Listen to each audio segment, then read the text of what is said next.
Hello everyone, my name is Brenda Reynolds. Just over a year ago, I wrote an article about anorexia nervosa and how 3 horses stepped into my life and helped me overcome this disease.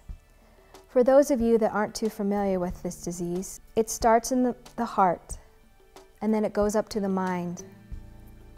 And then from there are self-defeating destructive behaviors such as starvation, overexercise, and a fear of not being loved, and ultimately a fear of living.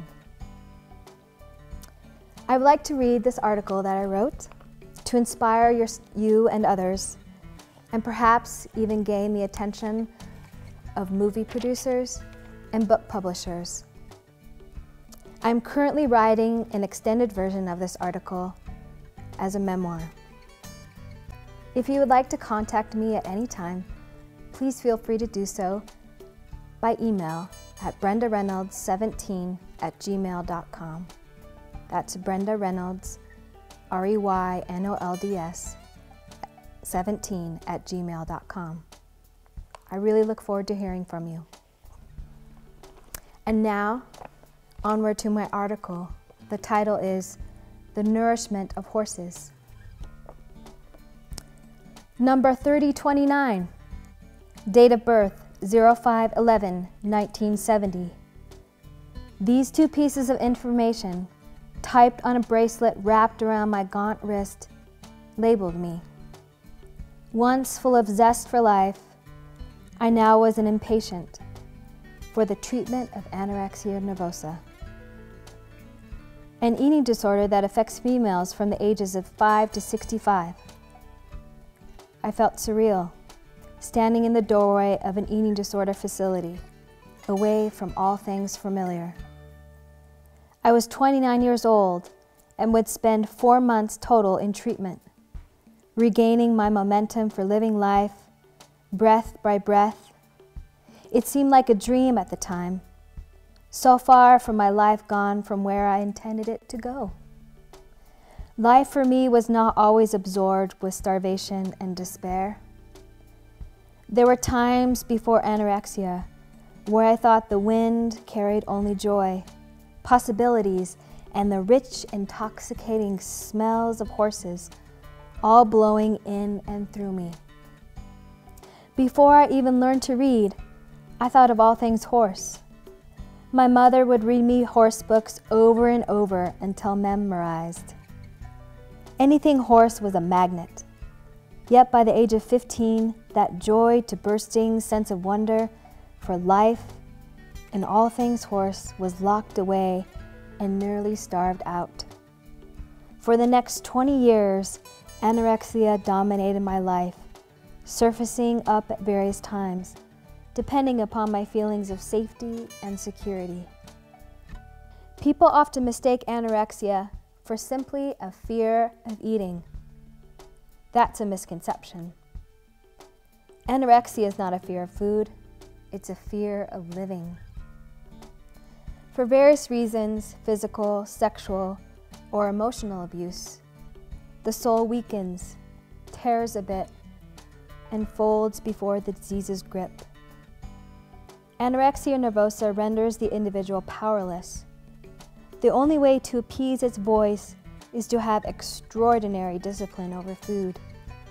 The skeletal body that results is an outward manifestation of an internal battle for life and death.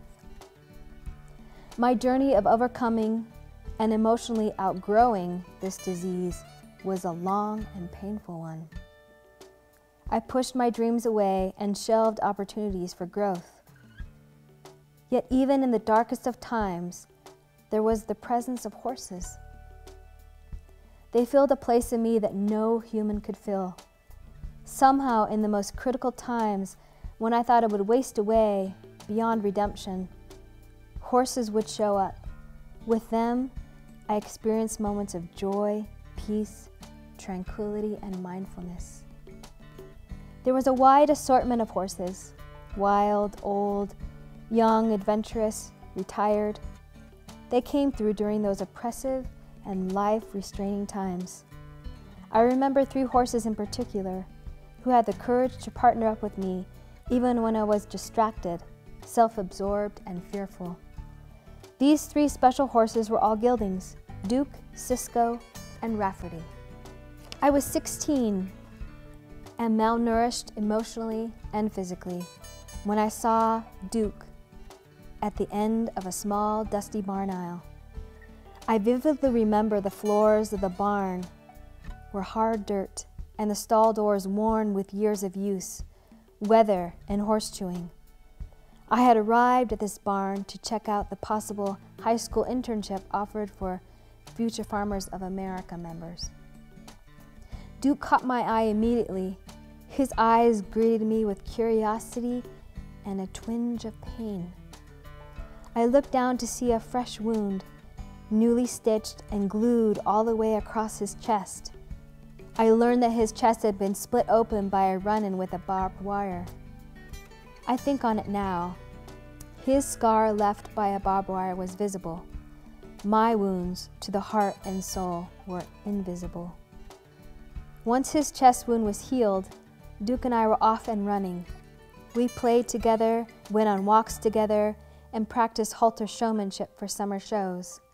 Mostly, we practiced friendship. I remember one autumn day in the arena when the ocean breeze was soft and the sun warm and kind, that I casually decided to see what life looked like from the view of Duke's back. So up the arena fence I climbed, and on Duke's back I went. With halter and rope, we just stood together, each content with this new situation. After a few minutes, we walked around. I giggled. Duke just calmly walked in semi-straight lines and circles. I cannot remember if we went on to win any ribbons. What truly mattered was that we were together and formed a strong bond of trust.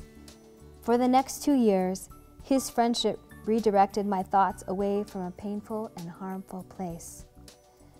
Motivated by a sheer need to be with horses, Duke especially, I pushed aside the merciless voice that had me living on lettuce and not much else. I was so obsessive at the time that I'd spit out my gum after I started chewing it.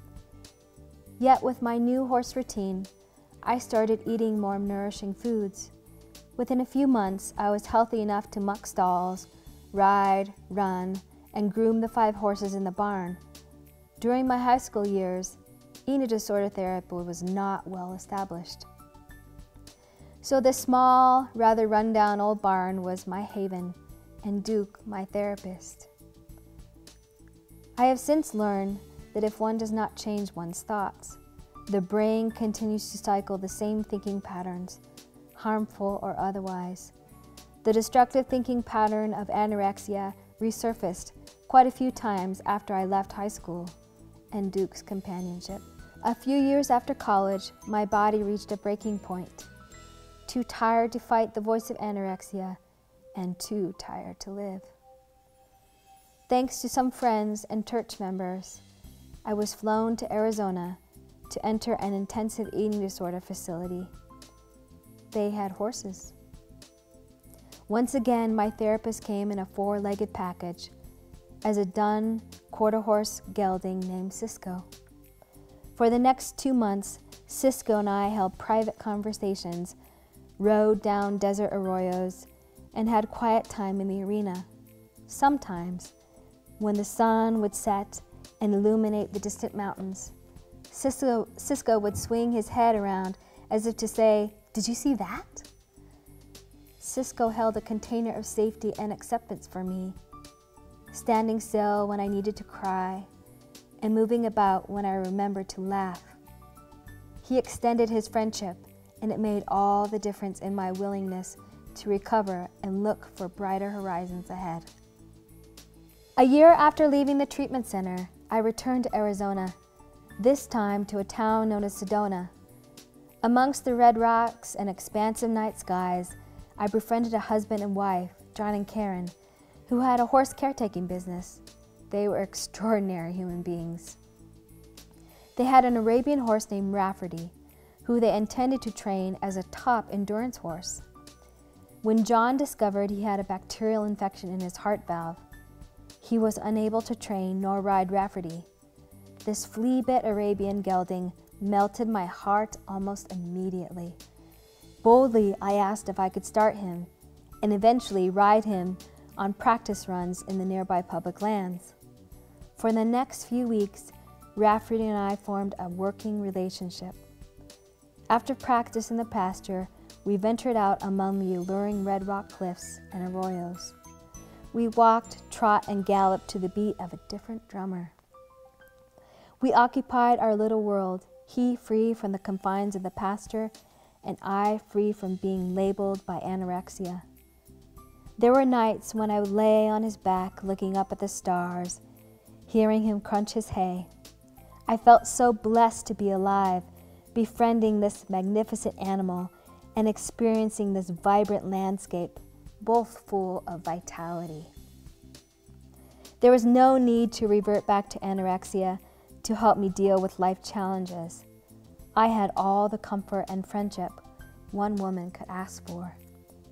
Rafferty and I worked together as a team for 4 precious summer months. His willingness to partner up and investigate life beyond the safety of the pasture gave me courage and strength to go beyond my self-limiting beliefs. Now, 11 years since treatment, I am once again turning to horses, this time offering the gifts I received from the 3 horses in my past to teen girls. I'm in the beginning stages of establishing my own horse program for teen girls, learning life skills through horsemanship. I want to give teen girls life skills I have learned so they will want to embrace life rather than reject it. I've had 1 practice program so far. During this 1 practice session, I stood in the arena, watched 5 girls who were walking their horses to establish partnership, looking fully focused in their task. I felt like I was contributing to lasting memories. I believe that through learning horsemanship, teen girls can develop life-altering patterns, just like I had developed with Duke, Cisco, and Rafferty. This dream now consumes every fiber of my being, and I cannot wait to watch it unfold. My recovery and vision for a teen horse program would not have been possible without 3 saints with mane and tails. Each one of these horses in my past saw a window into my soul, and despite the troublesome spots inside me, chose to extend their friendship, strength, and support. What a true gift I have been given, one that will not fade, tarnish, or be misplaced. It is with me always. I hope you have enjoyed it. Thanks for listening.